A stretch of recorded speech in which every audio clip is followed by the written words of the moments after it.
ఏదో దేవుడి దగ్గర పుష్పయాగం అని చేస్తారు, అది కూడా దేవుడికి శోభనం. ఎందుకంటే అద్దం పెడతారు ఖచ్చితంగా. శోభన మంచం మీద కూడా అద్దం ఉండి తీరాలి, పెద్దంతం. అటో ఇటో అద్దం ఉండాల్సిందే. పూర్వం అలాగే ఉండేవి పందిరి మంచాలి. దాని ప్రయోజనాలు దానికొనే మనం ఎక్కడ చర్చించుకునేది కాదు. అందుకే పుష్పయాగంలో మీకు భగవంతుడు ఎదురుగా అద్దం పెడతారు. ఆ అద్దంలోనే మనం చూడమంటారు, నేరుగా చూడకూడదు. మామూలు అప్పుడు దర్శనం ఇప్పిస్తారు, పుష్పయాగం అప్పుడు అందరూ అద్దంలో చూడంటారు, దండం పెట్టుకెళ్ళిపోతారు. శ్రీ పుష్పయాగం అంటారు. మాకు చిన్నతనంలో అనేవారు, పెళ్ళి అయింది కానీ వీడికి పుష్పయాగం అవ్వలేదు. మళ్ళీ ఈ శోభనాన్ని గోదావరి జిల్లాలో కార్యం అంటారు, మిగిలిన చోట శోభనం అంటారు, రకరకాల మాటలు ఉన్నాయి. అది అలా అట్టిపెట్టింది. అలా మా ప్రస్తుతి అయిన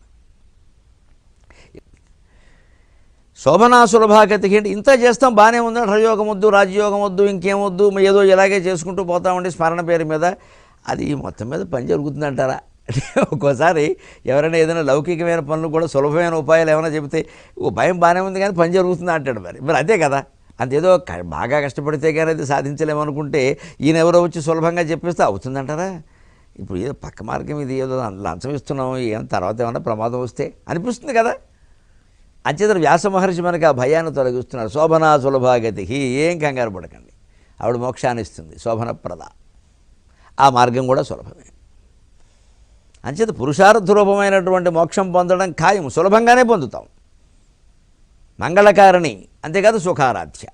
ఇదే శోభనా సులభాగతికి విశేషం. ఏమిటంటే మన వైదిక సంప్రదాయంలో శోభనం అప్పుడు కొన్ని మంత్రాలు చదువుతారండి.